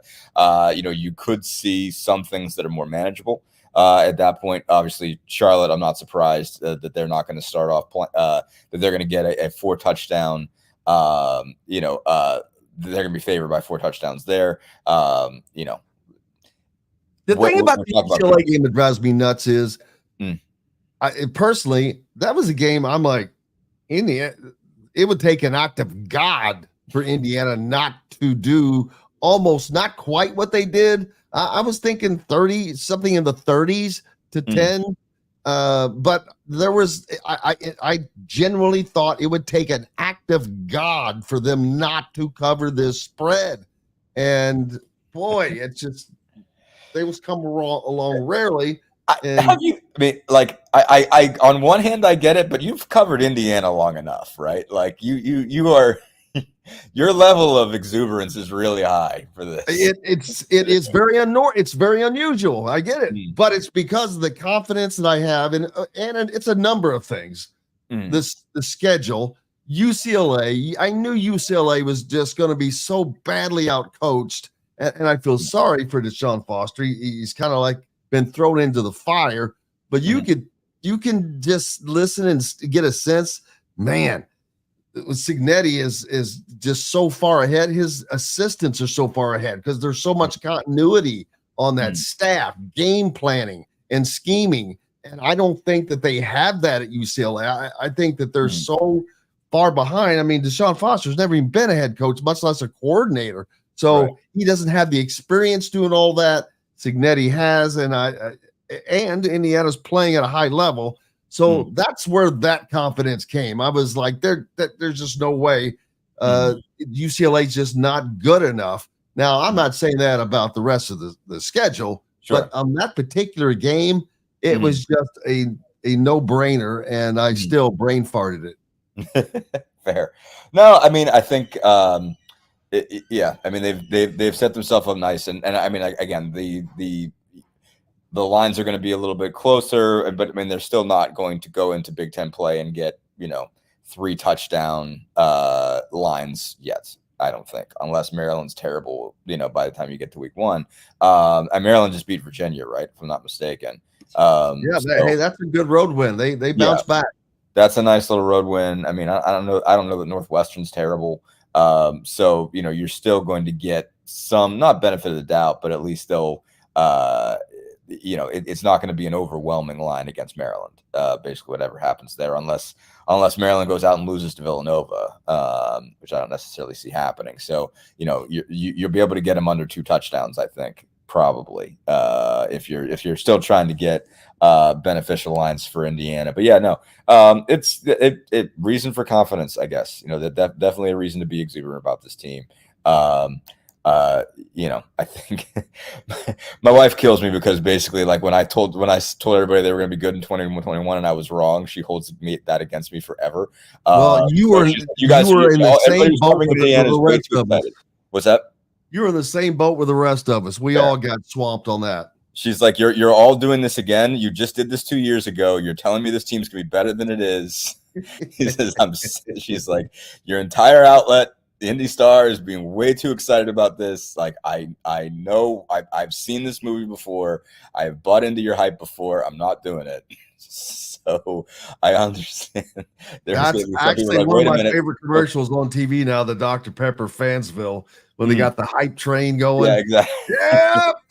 Yeah. Get everybody off the hype train.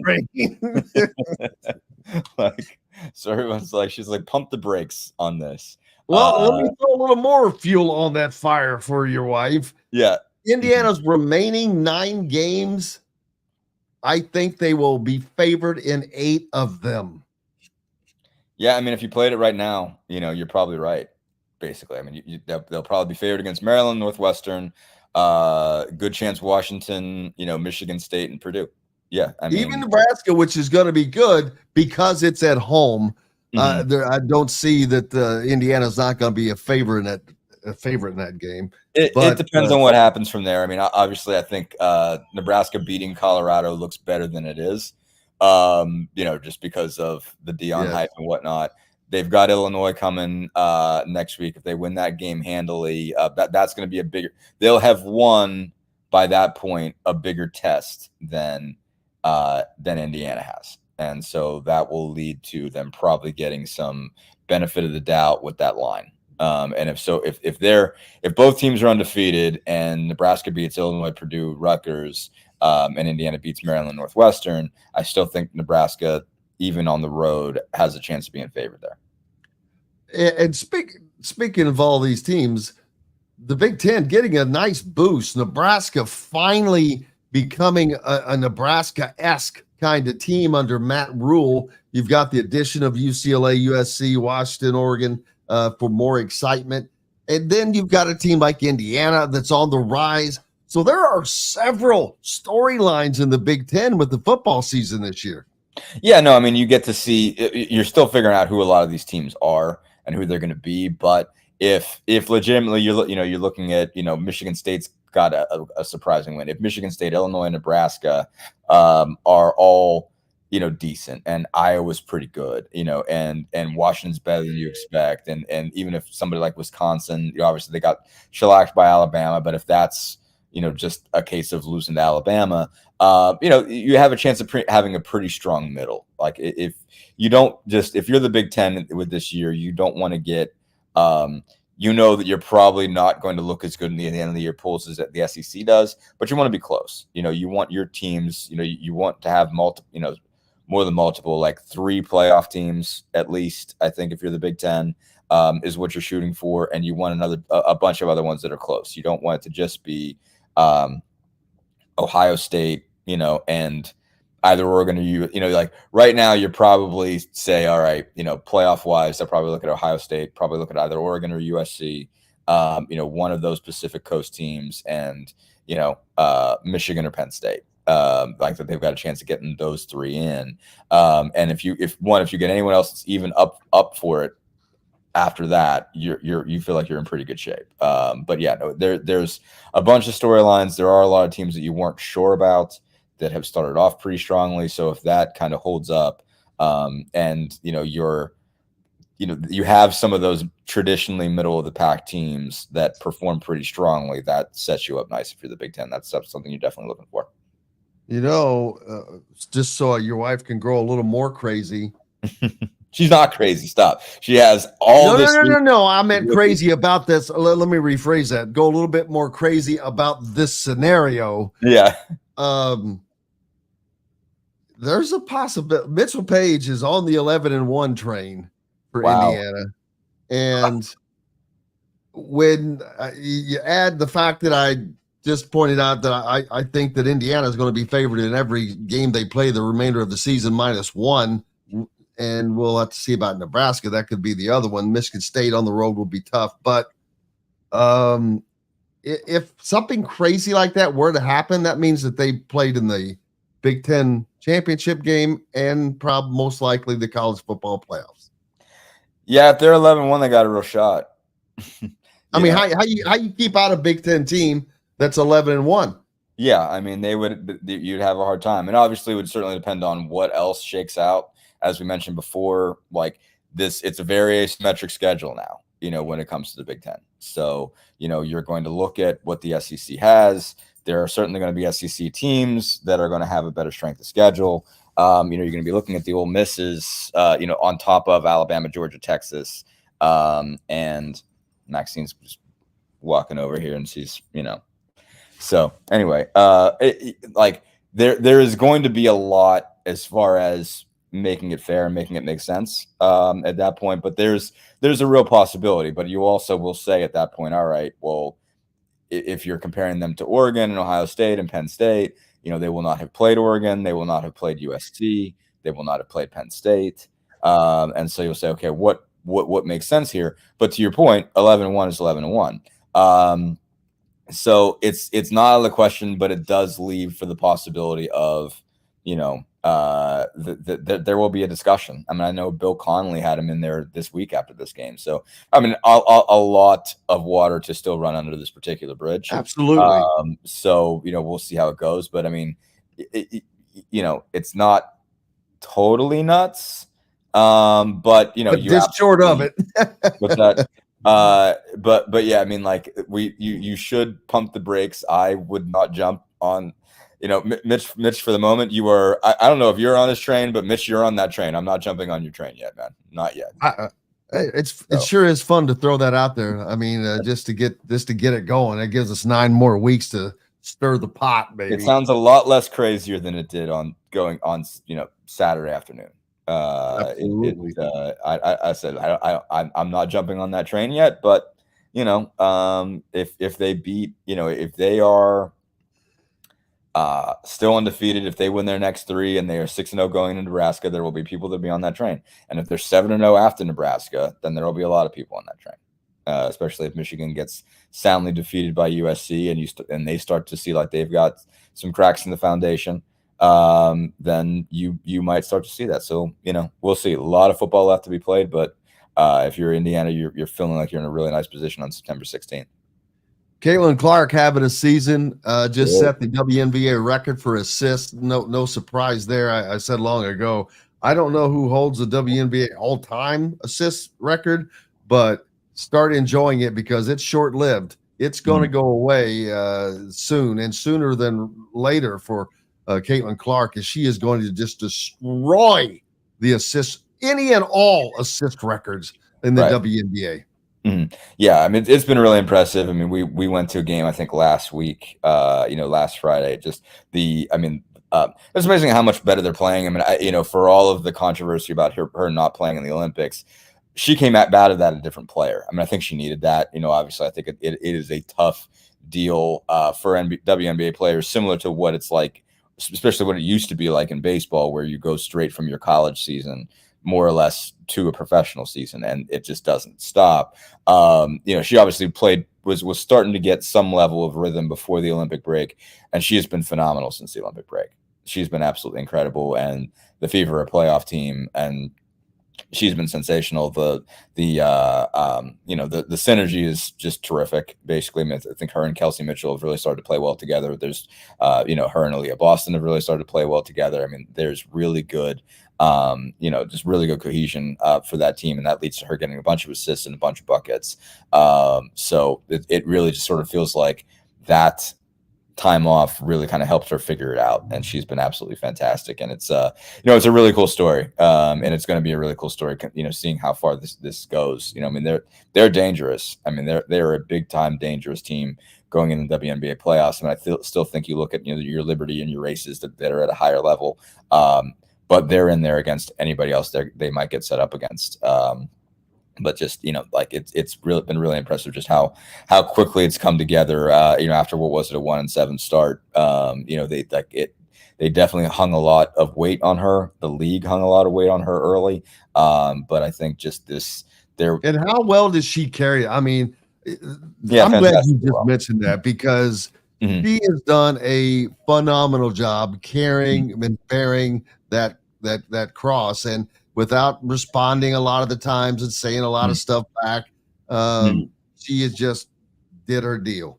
Yeah, no, for sure. She still gets a bunch of texts, which I think is fun. Also, she's like one technical away from being suspended. I love that because she is like, she does a phenomenal job in public, but she is a fiery competitor and she does not hold back from the refs at all. Even sometimes when she's wrong. I mean, we saw her play her game and she got called for a moving screen, and as sure as I am that I've ever seen a moving screen in her whole life, she committed a moving screen on this, but was about it anyway. I was just like, Caitlyn, you definitely did. You were definitely moving. You definitely did one of these.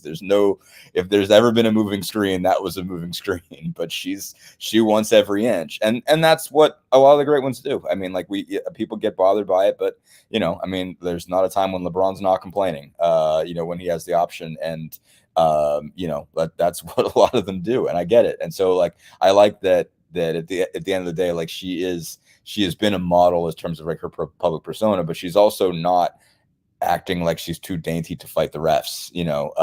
She's going after it. She wants to win every game.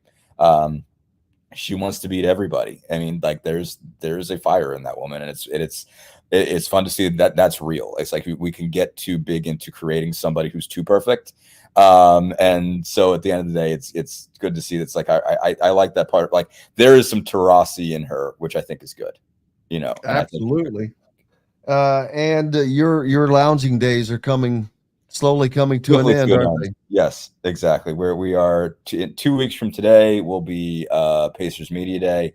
And next week we will have I think we'll have a meeting with the front office, and not a meeting, but like some kind of media availability. And so it gets rolling. You're starting to see guys that don't live in Indiana in the offseason trickle into town. I saw Miles Turner was at a Fever game last week. I imagine that means he's probably in town for the duration, and they're going to start spending more time together leading up until actual training camp. And you get after it in about 5 weeks or so. I guess, is it 5 weeks from today? I guess it is. Not 5 weeks from today. So basically 1 month and 1 week from today is the opener, Detroit on the road, October 23rd. So yeah, I have to start doing real work again pretty soon. Can't say I feel sorry for you, but I enjoy it. No, I'm just kidding.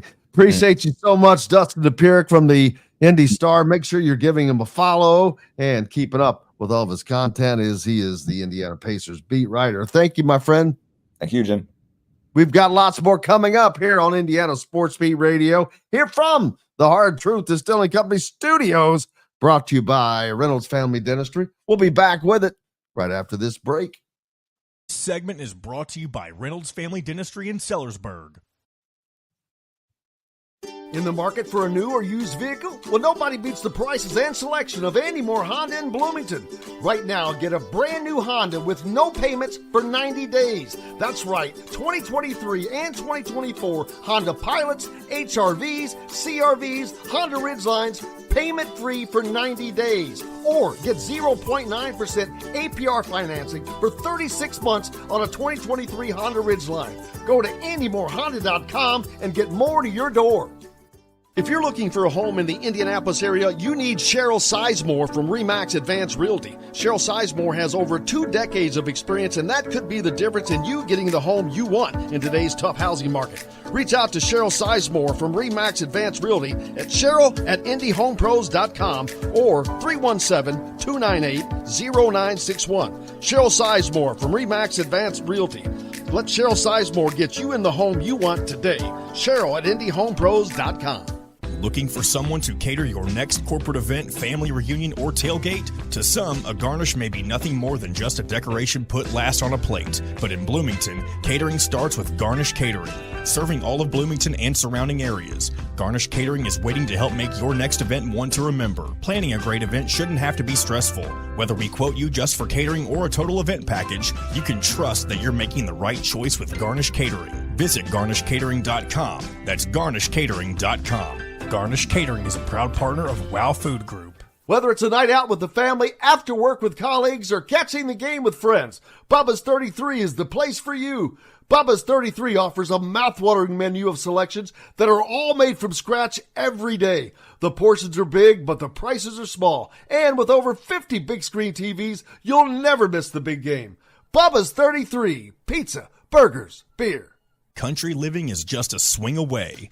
It can be hard to find the exact home that fits your family's needs, so there couldn't be a better time to build a new home with Property Shore Construction. Now building exclusively south of Bloomington within the Stonecrest Golf community. Choose from one of the gorgeous Stonecrest Signature Series house plans. We have several lots available with scenic views of the golf course. Contact Amy Rhoda with Revesco Real Estate for additional information. 812-583-0919 or go to mystonecrestliving.com. That's mystonecrestliving.com for more details. Enjoy healthy, delicious meals at home without the hassle with the Fresh Fork. Chef-curated, ready-made meals delivered right to your doorstep. Proudly fueling IU athletes and now available to you with a menu that's always fresh and diverse, from hearty proteins to fresh salads. The Fresh Fork empowers you to make better food choices without compromising. Let the Fresh Fork help transform your lifestyle for a healthier way of living today at thefreshforkonline.com. Use promo code RADIO20 and get $20 off your first order. This segment is brought to you by Reynolds Family Dentistry in Sellersburg.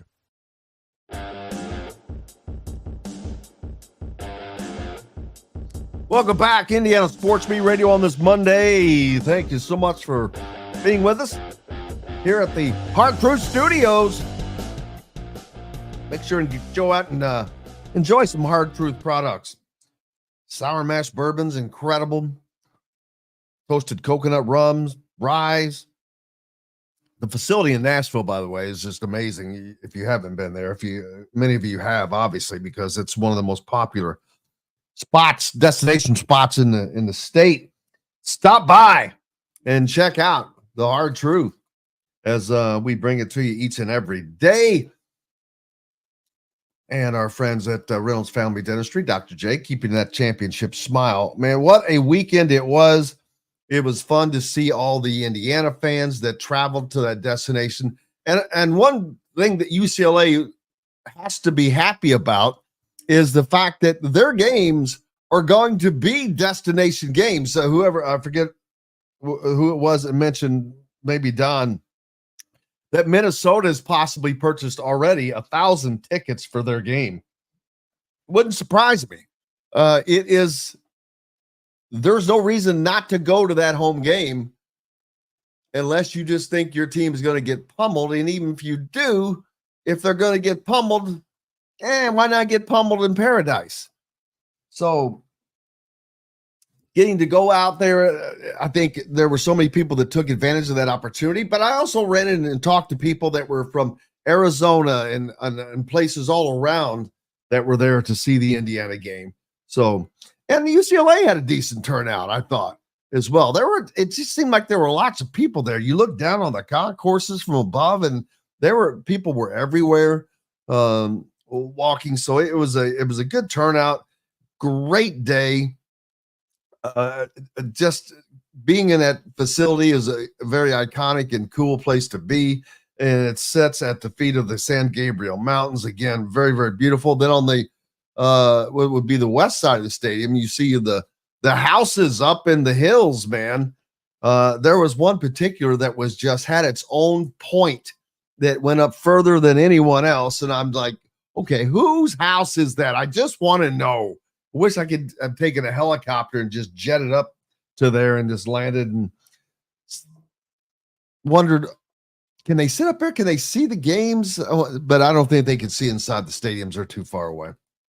But, yeah, a good time in La La Land. It was certainly a fun time for Hoosier fans. Now you get to look forward to eventual matchups of Indiana going to Pauley Pavilion. UCLA, I think, comes to Assembly Hall this season.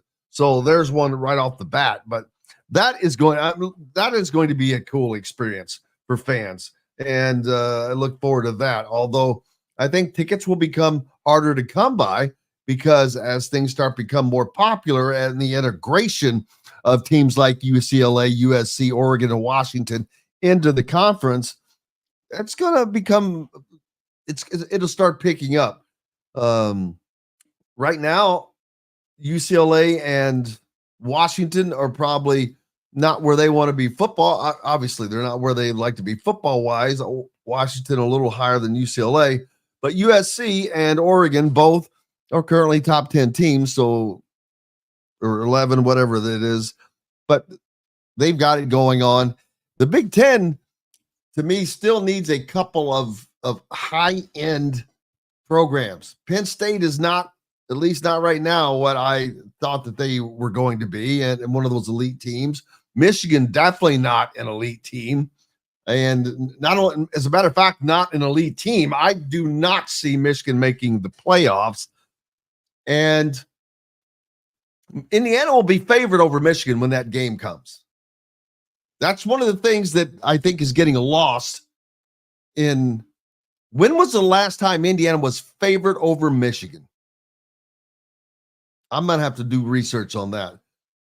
But I'm predicting right now that Indiana is a favorite over the Wolverines when they come to town. At Michigan State, that was going to be tough. We'll have to wait and see where things are at that time of the season. But even Nebraska, unless Indiana were to lose before that, I don't care what Nebraska does. If they're 6-0, I think a 6-0 Indiana team at home would be a 3-point to less favorite over Nebraska. But it's the great thing is, listen to what we're talking about, or at least what I'm talking about here. It's crazy that's the conversation, but it's a legitimate conversation to be able to be having because it's the truth.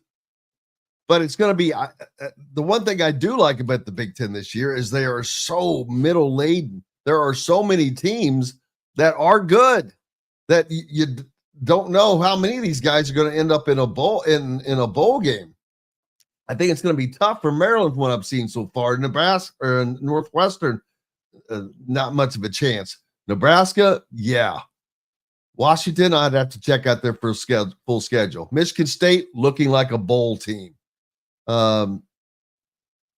Michigan, I think they're going to be on the borderline of even making a bowl this year, but I guess it would be hard for them to lose more than 6 games. I haven't looked at their schedule, but then you've got Ohio State, of course. Purdue, no.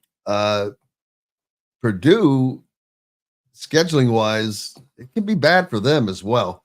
But without question, Purdue, UCLA are going to wind up in the basement, I think, without question, this year. I'll have to get the my Big Ten Power Index out a little earlier this week than last week. Of course, it'll be earlier now that we've got everything established. So I'll have to get that out in the next couple of days.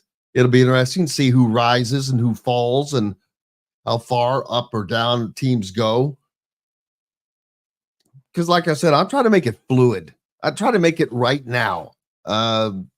Michigan has no business being ranked in the top 25. They are not a top 25 team. End of story. It's ridiculous. Oregon does not deserve to be ranked in the top 10, but I don't know where they belong, but it's not in the top 10. Part of it is voters don't want to put all SEC teams in there, but they don't know. I still, Georgia, perfect example. I was asking someone the other day before the game. I go, is Georgia really this good? I go, I'm not sold on that. Boom. What happens? They go to a Kentucky go to Lexington to play Kentucky, who got destroyed the week before by South Carolina at home, no less, and struggled to win 13-12 over a Kentucky team that looks to be marginal. So I just don't think that Chicago is the team. Georgia is the team. Where the hell did that come from? But Texas looking kind of strong. Ohio State, how strong are they truly? We'll get a chance to find out. Probably pretty, but I think that there are just there are just less dominant teams as there have been, which is awesome. I'm here for it. I don't need to see dominance. It's fun to see greatness at the top, but a multitude of that. And I think we have that right now with all the teams that are up there. So looking forward to that, man. It has been a blast. Can't thank you guys enough as always. Big thanks to Greg Rakestraw for joining us on the program. Don Fischer, of course, Dustin Dopirak, most importantly, each and every one of you. Whoo, I'm glad I made it through. Gonna get some rest. Be back tomorrow. We'll hear from Kurt Signetti and at today's presser. Until then, I'm Jim Coyle from the Hard Truth Studios. I will see you on the radio.